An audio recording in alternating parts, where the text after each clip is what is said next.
Rubin here in New York, and I'm with my friend Sanada Adzem with Douglas Elliman in Miami. We are live. Sanada, thanks so much for joining us. So tell us a little bit about your experience in Miami with the lockdown and the stay-at-home orders and what it's doing both to buyers and sellers. Sure. So as mentioned, Florida was under a statewide stay-at-home order. We were trying to follow it as best as possible, and of course, people are starting to get eager to go back to work. It's affected real estate market tremendously, as you can imagine, because people are at home, and yes, they are on their phones and on their computers looking at properties virtually. However, they were just a little more hesitant to schedule a viewing for obvious reasons, and we could have, because in Florida, real estate is considered an essential business, and as long as guidelines are strictly followed in terms of protection, we were able to show. We have had some showings, but the segment of the market that we've seen most increase in were rentals. Florida, for the most part, is a secondary home market to many Northeasterners and some Midwesterners, and they just wanted to, get out of big cities if they could, and they took any rentals they could, and particularly off-market properties that were for sale, where they asked us to reach out to the sellers and get those properties rented. Wow. So you're saying even the listings that you had for sale were attracting interest from people who were curious to know whether or not the sellers would be open to the idea of renting them. Absolutely. So basically it became like an off-market rental frenzy. Any for sale listings that we had, we were getting unsolicited offers for rentals, and some of them had incredible numbers attached to them where the sellers could not refuse. Many of these rentals were 6 months, some were actually a whole year. So it did dry up a lot of the rental inventory. Wow. Yeah, I was going to ask you about to values on the rental side, and let's say a house that might have rented for 20. Were you seeing offers come in for significantly over that? Yes, actually, if it was renting 20,000 in season, which in Florida is anywhere from November to May, we're getting offers for 35, sometimes even double per month of what the owners would typically get. So that was really interesting to us. And what we've learned, of course, as real estate professionals, we have to adapt. So whatever it takes, we then refocus solely on rentals that we could do during the 6 weeks when stay-at-home orders were prominent. And interestingly, I'm sure this is the case in New York for you as well, but in Florida, condominium buildings were completely shut down, and a lot of the rentals of condos had to be done sight unseen. So they had to rely on the videos and photography that we've done in the past and just say, I'm going to take it. So, they were taking whatever they could. It was easier with homes because we could still put our mask and gloves on and, show the property and rent it out, but not the same for condos. Wow, that's interesting. So you're seeing a lot of buildings put restrictions into place that impacted your ability to both market and show the homes. Correct. So the entire 6 weeks, the past 6 weeks, condominium buildings across Palm Beach County, Broward, and Miami-Dade, there were a few exceptions granted, but they had very strict rules of no outside people allowed, meaning non-residents were not allowed on the property. So it was really difficult because it limited us to being able to show primarily single-family homes. And it looks like later this week, the orders from the governor will come down where under very strict protocols, real estate agents and their guests are going to be allowed back in. Interestingly, also, some of these clients coming in to see the condos are not happy about these restrictions, like you have to go through the loading entrance or through the receiving entrance, if you will, with workers. The freight entrance. Yeah. Correct. So, if you're looking at a $6 million property, you're not getting the grand arrival, if you will. You have to go through the freight entrance. You have to wear your mask and your gloves, and you have to get in. So that has been really challenging, because for them psychologically, it just changes the experience that we're accustomed to giving clients. But we told them we'll do whatever it takes, and these are the rules. We need to obey the rules, and this is how it's done. It's interesting because up here in New York, they're forecasting May 15th to be the sort of stay-at-home order lift date. But of course, those that we're speaking to on the inside are thinking it's going to be more like mid-June before things really open up the way that we sort of knew them to be before, say, March 13th. But with that, we're trying to prepare our listings to come on the market as close to May 15th as possible. This past weekend was the first weekend that we really saw beautiful weather. You saw pictures in all of the newspapers and on the various websites of people laying out in the park, getting sun, having picnics, even with masks and the 6 feet, social separation.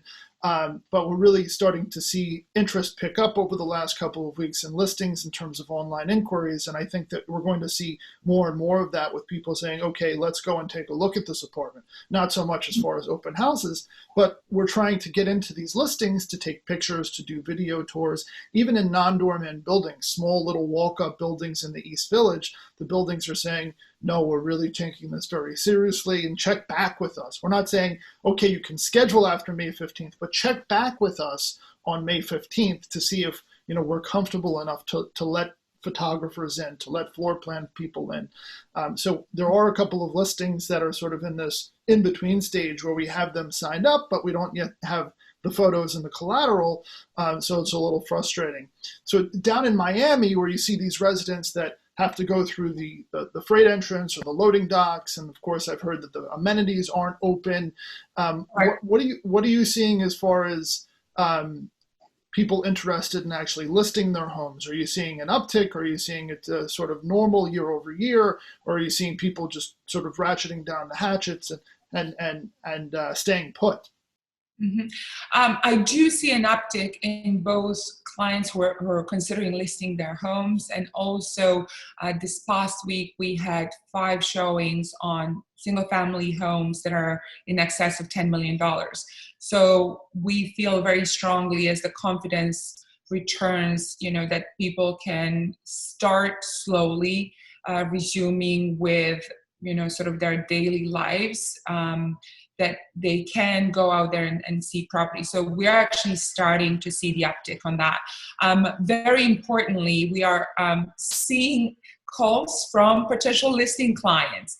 There are many listings that are expiring. Unfortunately, a lot of us did not have COVID exemptions in our listing agreement because no one could have predicted this. So, with the listings expiring, I think what's extremely important to all real estate professionals out there is to ensure to get the extensions. And if you're out there and being aggressive, go after listings that are going to be expiring, and you actually may have an opportunity to enrich your listing portfolio. That's interesting. So you're suggesting that people focus on expired listings, and these are listings that are coming off of agreement that are now going to be sold, but it's a question of who represents them. And you're suggesting that we as real estate professionals target those listings in such a way that we're in front of those prospective sellers, letting them know of the tools that we are using in terms of marketing, being a little bit more proactive. I know that I personally just picked up 3 listings in the last week of people calling me who were formerly on the market with another broker who failed to sell it. I wound up getting those listings simply by speaking to them on the phone. Yes. And so, one of those is vacant and we're helping them stage it. The other one is staging it independent of us. And there's a third, which is going to be staged in the next couple of weeks. In fact, we have the staging consultant doing a FaceTime walkthrough today with a member of our team on that listing. So you're right, Senada. There are a lot of listings that are coming off of agreement and they're coming off the market, and they need more proactive professionals like us in order to guide them through what is to be, I think, a very active market once the stay-at-home order is lifted. I couldn't agree with you more. I think we're going to have a really active market once we go, back to business as unusual, if you will, and we need to be really ready. I personally took this entire time to prepare for what's going to come. I believe in adapting and not reacting to fear. Yes, danger is present and real, but there is a difference between danger and fear. So I took the time to organize my contacts, to stay in touch with my clients. And I always urge my entire team to be in touch with clients and be aggressive and proactive, but not be tone deaf. Because there's a point where if you're too aggressive in trying to get these new listings, people get very turned off. The clients are like, look, I'm worried about my health. Like, I don't want to talk about listing my property. So I think it's of utmost importance for us to be very smart how we approach it and use this time proactively. Yeah, that's a great point in terms of knowing what to say and how to say it and when to say the right things, because otherwise you can come off as being too aggressive, and that will have the opposite effect. We really want to come from a place of helpfulness and warmth, compassion in this time of need, not from a time of being, not from a place of opportunism. And saying, hey, I see that you just came off the market. Well, I can sell your home. It's more of a question of really understanding the people's needs and how to help them achieve their objective. Absolutely. And I'm really big on that. So dealing with your clients with authenticity and with integrity, and if they know that you want the best for them, they do need trusted advisors at this time. This is a very volatile and scary time for everyone, right? It's impacted everyone in the world in different ways, and unfortunately many people perished. A lot of people were sick. So we need to be realistic in terms of what the situation is, but at the same time be smart and proactive, not just sit and wait for it to go away and hope it's going to, go back to normal. Sure. So, yeah. So now I'm curious, because I always like to get to know, people for who they truly are. So I know you've been with Douglas Elliman for some time. Can you tell us a little bit about how you found real estate as a career? Sure. That's actually a great story. So I've been with Douglas Elliman for 10 years. I brought the company to a small town named Boca Raton, Florida, and was very honored to be sort of the founding agent for this entire area. I love the company. I happened to have met Howard Lorber when I worked for Donald Trump in New York, and I was focused on marketing before. Actually, I was focused on new development and marketing. So only 10 years ago that I started doing general real estate. Being a woman, I have to admit that it felt much harder. But I knew that being with the right company is key, and believing in what I'm able to contribute, which is a lot of hard work, great book of business, and doing business with integrity. That's how I started doing business down here. But in terms of my background, I'm originally from Bosnia and Croatia, so I know a lot of my friends and Douglas Elliman colleagues have seen my Instagram posts where I'm talking about or trying to shed some light into how to deal with fear and how to get through these really tough times. Because as someone who's lived through a war and survived a war, I definitely have a different perspective in terms of what it takes to go through these really difficult, trying situations and try to make as good as you can out of them. Sure.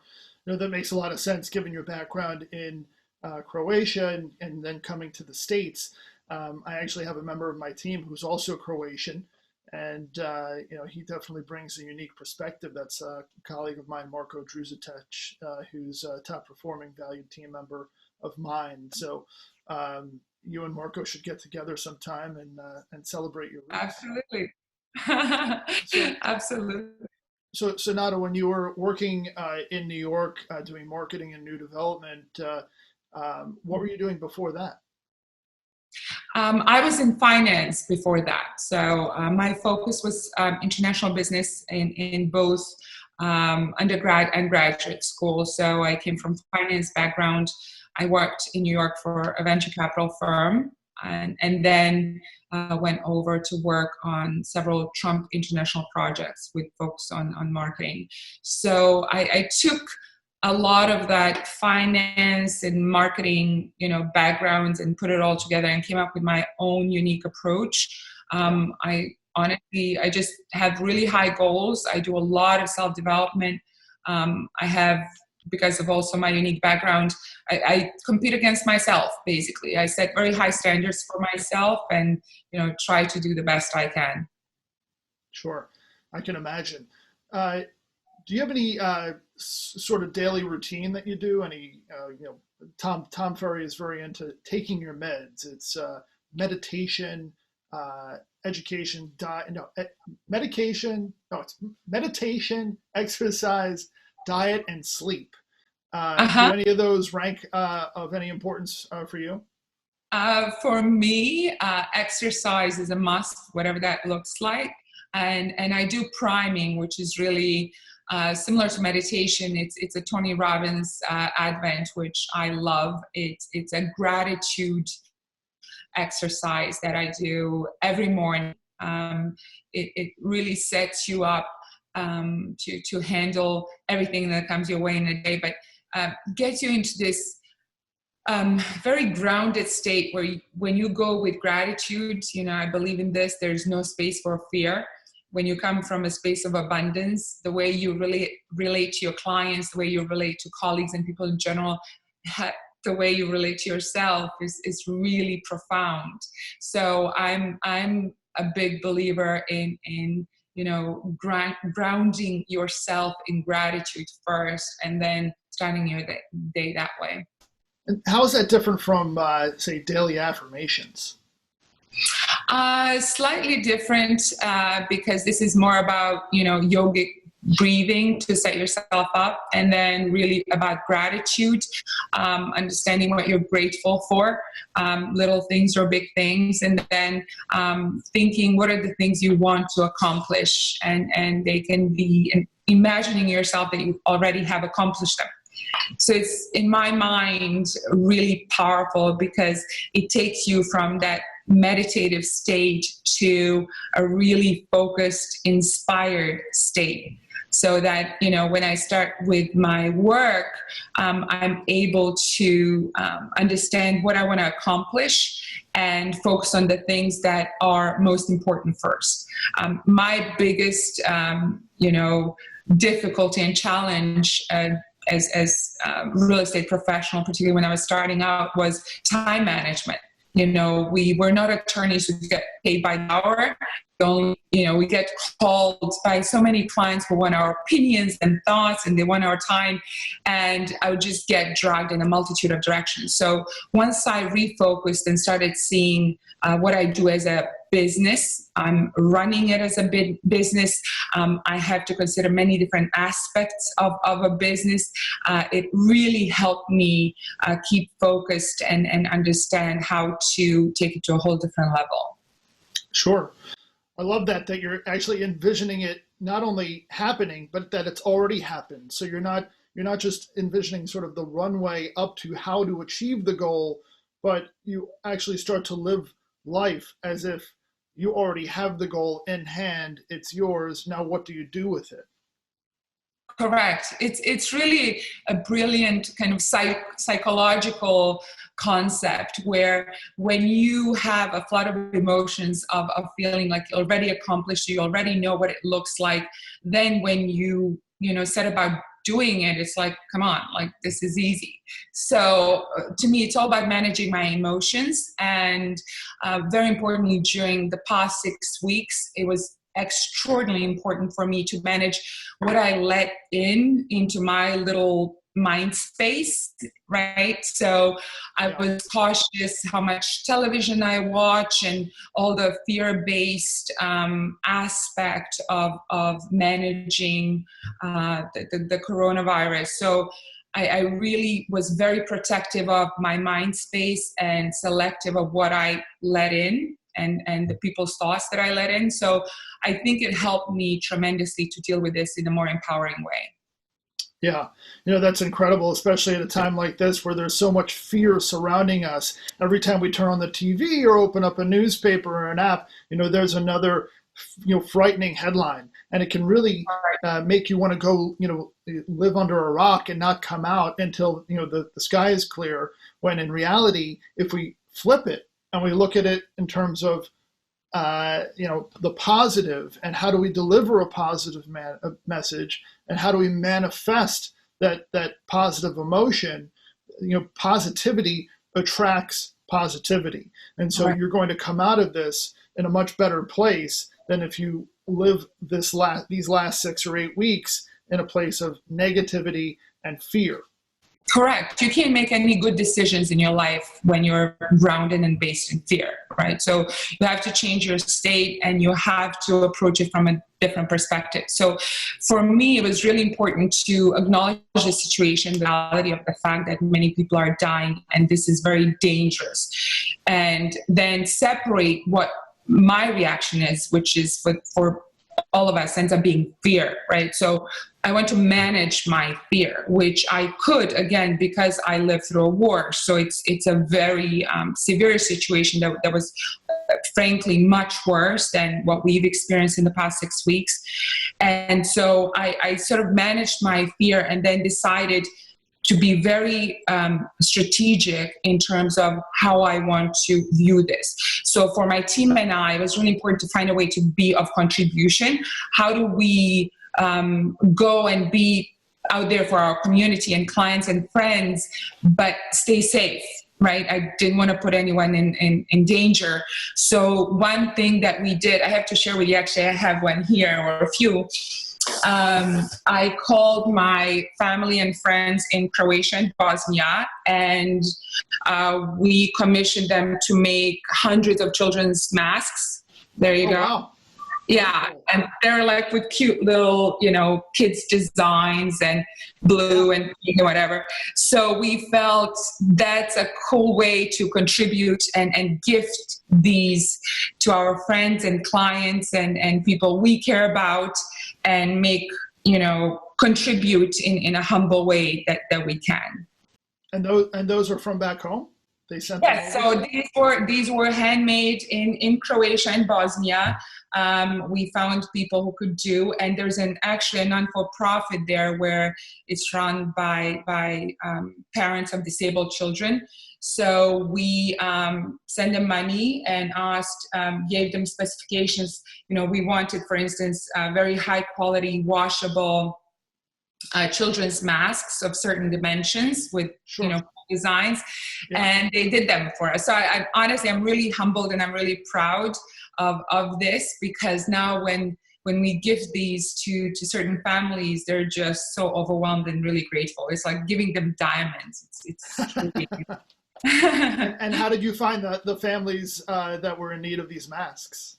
So for us, we have quite a few clients who have children, and what's fascinating to me is that there aren't masks for children, or children don't want to wear masks. They bug them, or they get itchy and they don't want to wear them. But I think it's really important now that they're going to be out and about. They have to wear masks. And so we had a lot of people in the community we knew, and there is an organization called Florence Fuller, which is for underprivileged children.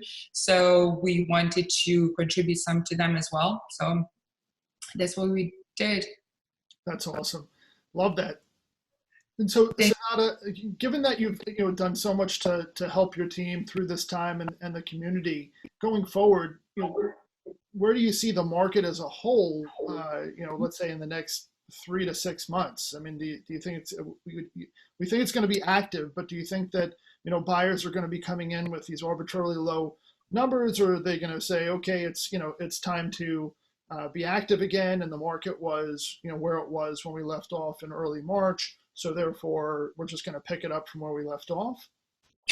I think it's going to be a period of adjustment that's going to last anywhere from 3 months to 6 months. And I think as trusted advisors to our clients, we really, as real estate professionals, we have to be really on top of things and advise our clients in a mindful way. And we have to be prepared for the worst, meaning that many clients, many buyers will be out there just, looking for bargains and submitting very low offers. I do believe that's going to be the fact.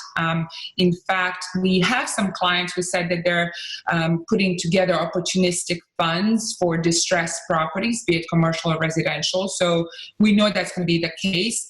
And I do believe there are going to be people who genuinely need a property or want a property, be it because they were, cooped up in their homes and really got an opportunity to realize what they want and what they may be missing right now. So they'll want a change, be it an upgrade or lateral change. So I think there is some pent-up demand.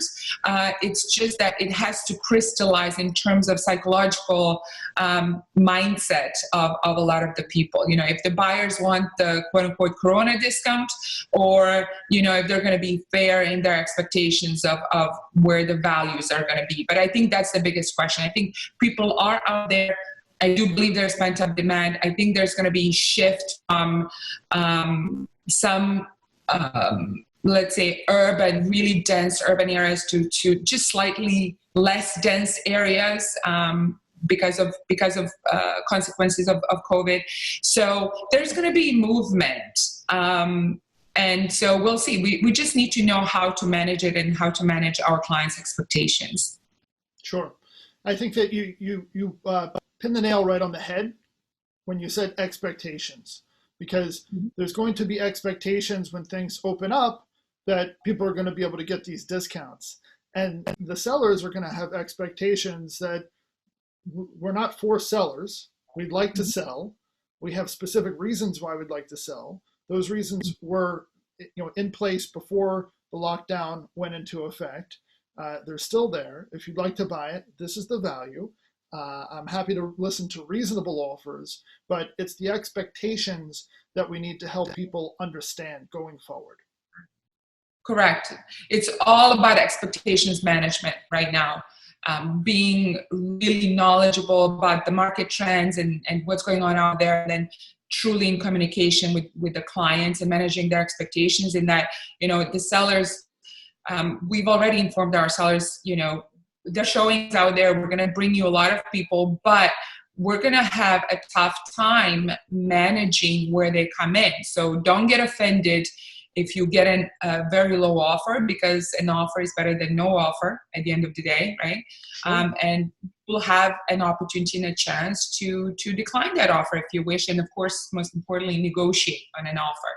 So I do anticipate that we have to get really smart and ahead of the game as it relates to communicating with our clients. Yeah, no, that's well said, Senada. So I appreciate your time, and everybody. This has been Senada Adzem with Douglas Elliman in Miami and Boca Raton. So I appreciate your time, and Senada, thanks again. Thank you so much for having me. Really appreciate it, and hope everyone stays safe and healthy.